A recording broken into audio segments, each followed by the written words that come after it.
तो जहां भी जाते हैं ना उधर हिंदुस्तान बना देते हैं। और मुझे ऐसा लगता है कि वो हिंदुस्तान से कुछ 4, 5, 8, 10 प्लेन ना हिंदुस्तानियों के भर के लेके जाते हैं कि जहां भी वो जाएंगे वह हिंदुस्तानी नजर आएंगे, हर जगह पे हिंदुस्तान नजर आएंगे। देखें वो एयरपोर्ट पे उतरते हैं तो एयरपोर्ट पे भी आपको ऐसा लगता है कि हिंदुस्तान बन गया है, क्योंकि हर जगह पे आपको हिंदुस्तानी नजर आ रहे होंगे। एयरपोर्ट से बाहर आते हैं तो आप देखते हैं कि उधर खवातीन जो है उन्होंने हिंदुस्तानी ड्रेस पहने हुए हैं, हिंदुस्तानी कल्चर के बीच में उन्हें वेलकम कर रहे हैं, प्रोटोकॉल दे रहे हैं, इज्जत दे रहे हैं, हिंदुस्तान के नारे लग रहे हैं अफसर, ताकि आजाद वतन यानी हमारा पाकिस्तान हासिल किया जाए, जहां हर एक को आजादी हो, खुद मुख्तारी से जीने का हक हासिल हो।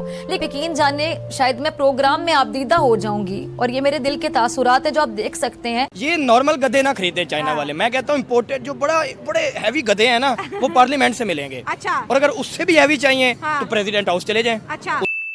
कौन है ये लोग, कहां से आते हैं ये? मुझे तो लगता है कि ब्रिक्स की आने वाली जो करेंसी है वो इंडियन करेंसी ना बन जाए, और इससे मैं शॉर्ट या मैं परेशान या मेरे लिए कोई नई बात नहीं होगी। इस मीटिंग की वजह से यूएसए सर पकड़ के बैठा हुआ है कि ये हो क्या रहा है। उन्होंने कभी नहीं सोचा होगा कि मेरे घर की बहू बेटियों के साथ इसी पाकिस्तान में कभी ऐसा सुलूक भी किया जाएगा। समझ रहे हो ना?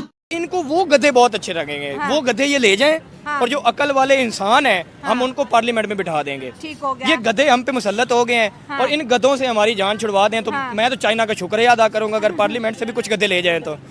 देखो पूछता रही इधर, अगर वो बिक्रे हम वक्ती गधे बन जाते, इस हुकूमत के आगे तो गधे ही हैं।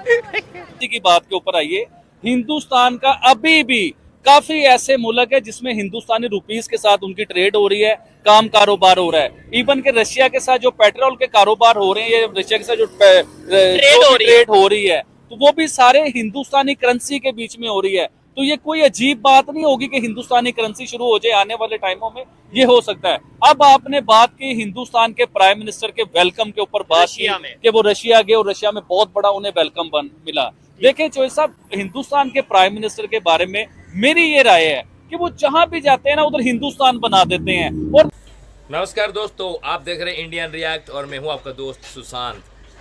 अभी जैसे ही आपने क्लिप में देखें, आबिद अली भाई और जो दूसरे भाई, इनके रिएक्शंस, ऐसे कुछ लोग हैं भाई जो पाकिस्तान में रहते हैं और पाकिस्तान की वजह देते हैं, उनकी धोती खोल देते हैं।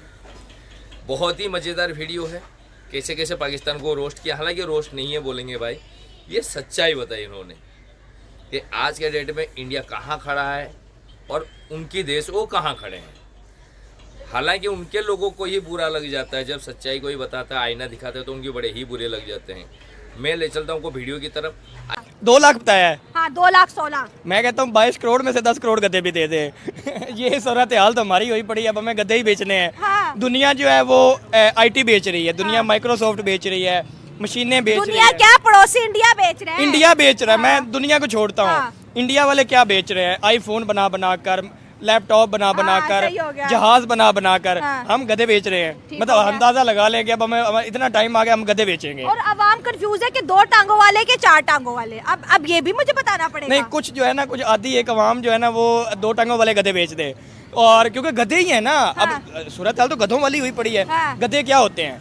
देख भी रहे होते हैं और कर कुछ नहीं रहे होते। अच्छा। तो हम गधे ही हैं कि हम देख रहे हैं कि हमारा नेबर कंट्री इंडिया तरक्की कर रहा है और हम कुछ नहीं कर रहे। तो गधा भी यही करता है। तो जो वो 2 लाख है ना, वो तो बेचारे कुछ ना कुछ कर रहे होंगे। और चाइना ने जब सर्वे किया कि दुनिया में कौन सा मुल्क ऐसा है जिसके पास गधे सबसे ज्यादा है, तो खुशकिस्मती से नाम भी हमारा आता है। चलो कहीं तो हम नंबर 1 आए।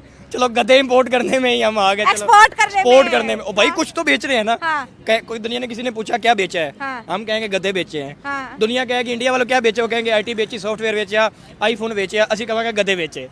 ये मतलब अब मुझे हंसी भी आ रही है, मुझे रोना भी आ रहा है, मुझे अपनी किस्मत पे रोना आ रहा है कि यार मतलब हो क्या रहा है। और अगर गधे सीरियस बिकने पे आए तो 10 करोड़ तो गधे बिक जाने हैं।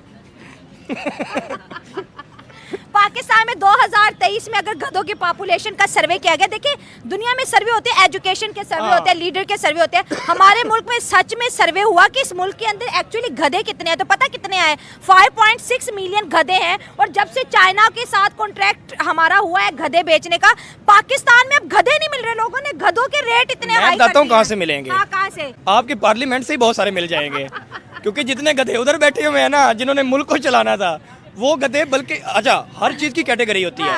ए copy, B copy, C copy, ये नॉर्मल गधे ना खरीदे चाइना वाले। मैं कहता हूँ इम्पोर्टेड जो बड़े हैवी गधे हैं ना, वो पार्लियामेंट से मिलेंगे। अच्छा। और अगर उससे भी हैवी चाहिए तो प्रेसिडेंट हाउस चले जाएं, अच्छा। उधर से भी मिल जाएंगे। ठीक है। हमारे प्राइम मिनिस्टर की अगर दूसरे कंट्री में अपनी कम्युनिटी से मुलाकात हो जाए या बात हो, क्या बताएंगे वो यही कि कहेंगे हमारा कि हालात पाकिस्तान, बेहतर नहीं तो आप जरा इन्वेस्टमेंट भेजें। वो ये बताएंगे कि हमारा पाकिस्तान आज कर्जों में फंस चुका हुआ है, IMF हमें किस्त नहीं देता, हमारे तरले करवाता है, हमारी नाक की लकीरें निकलवाता है। अगर कर्जा पास हो जाए तो हमारे मीडिया पे चलता है कि अवाम के लिए बहुत बड़ी खुशखबरी आ गई जी, IMF ने कर्जा दे दिया पाकिस्तान को। ये हमारा वज़ीर-ए-आज़म बताएगा और तो जाके रोना पिटना डालेगा कि पाकिस्तान के हालात बुरे हैं, हमें प्लीज मजीद कर्जा दे दीजिए। ठीक हो गया। आबिद भाई, ब्रिक्स के ऊपर अगर बात करें, 5 परमानेंट मेंबर तो हैं, लेकिन इस दफा हमने देखा है तुर्की के प्रेसिडेंट भी ब्रिक्स की मीटिंग अटेंड करने के लिए मौजूद हैं। ईरान की अगर बात कर लें, यानी Islamic countries, Iran, Egypt, Saudi Arabia, UAE, ये कंट्रीज भी ब्रिक्स में एज ए मतलब गेस्ट के तौर पे कह लें, ऑब्जर्विंग मेंबर के तौर पे कह लें, वो मौजूद है। आपने मुस्लिम कंट्रीज के नाम लिए, लेकिन आपने ये नहीं बताया Saudi Arabia highest civil award देता है प्राइम मिनिस्टर नरेंद्र मोदी को। बिल्कुल। उसके अलावा इजिप्ट हाईएस्ट सिविल अवार्ड देता है प्राइम मिनिस्टर नरेंद्र मोदी को। UAE देता है, UAE ने तो बहुत जबरदस्त अवार्ड दिया और कई अवार्ड दिए प्राइम मिनिस्टर नरेंद्र मोदी को। ये मुसलमानों की बात कर रहा हूँ, ये क्रिश्चियन या हिंदुओं की बात नहीं कर रहा। जो प्राइम मिनिस्टर नरेंद्र मोदी को अपने मुल्क के हाईएस्ट सिविल अवार्ड देते हैं। ईरान को ले लीजिए, 4 बार पोर्ट बना रहा है। इजिप्ट वाले तो पांव छू लेते हैं प्राइम मिनिस्टर नरेंद्र मोदी के भाई। लेकिन अगर पाकिस्तान की बात करें, आपको नहीं लगता कि पाकिस्तान को भी ब्रिक्स का हिस्सा होना चाहिए? जाहिर बात। तो फिर अभी आपने देखे आबिद अली भाई और दूसरे भाई के उनके रिएक्शन इंडिया के ऊपर जो वो कंपेयर करते हैं इंडिया प्लस साथ में पाकिस्तान की, तो उनका क्या कहना है कि आज भारत कहाँ स्टैंड कर रहा है और उनका देश कहाँ स्टैंड कर रहा है। भाई मसला ये है, बहुत से लोग हैं जो बात को इससे एग्री करते हैं पाकिस्तान में कि हाँ यार इन्होंने सही बोला है, आज भारत बहुत आगे निकल चुका है। लेकिन साले कुछ जाहिल लोग ऐसे भी हैं भाई, जिनके सामने ऐसे जब इस वीडियो शूट होती है बहुत से बवाल हो जाते हैं, झगड़े हो जाते हैं, वो आज भी मानने को तैयार नहीं। पता नहीं कौन सा लाहौरी चूरन बना के उनको किसने खिला दिया है। एटमी ताकत, जज्बा इतनी भरे रहते हैं और एटमी ताकत का पता नहीं वो एटम बम का करेंगे क्या। मेरे ख्याल से तो उसको बेच बाच के लेके जाओ, आटा वाटा खरीदो, क्योंकि देश में आटा की किल्लत है। पानी बिजली सब तुम्हारा IMF तय कर रहा है और बचा तुम्हारी ज़िंदगी। मुझे तो लग रहा है आने वाले कुछ साल में वो बोलेगा पाकिस्तान में लोग 60 साल जीत लिए, अब ख़त्म करो इनको, उड़ाओ, कहीं ये ना हो जाए। तो ऐसे जगह में, ऐसे माहौल में भी लोग ये इतनी जज्बाती हो जाते हैं, बहुत जज्बाती तो बहुत ज़्यादा रहते हैं वहाँ के लोग। एटमी ताकत है, हम सबसे बड़ी आर्मी पाकिस्तानी आर्मी है। पता नहीं उनको किसने ये सब बताया, कैसे उनको दिमाग में भर दिया गया है। वो सच्चाई देखने को तैयार नहीं या तो जानने को भी तैयार नहीं होते भाई। लेकिन कुछ लोग हैं जो इस सारे सिनेरियो को समझ रहे हैं कि उनके आसपास हमारे उनकी नेबर कंट्रियों में क्या क्या हो रहा है, कहाँ पे क्या कदम उठाया जा रहा है और उनके देश में क्या हो रहा है। जैसे वो भाई ने एक ने बोले कि 2 डॉक्टर साहब को बुला लिए इंडिया से, डॉक्टर जाकिर ना बजा रहे थे पहले ही इनके ढोल, ऊपर से चले गए डॉक्टर जयशंकर, उन्होंने भी ढोल बजा दी। तो इसी तरह की बहुत से बातें। आज की वीडियो में बस इतना ही था।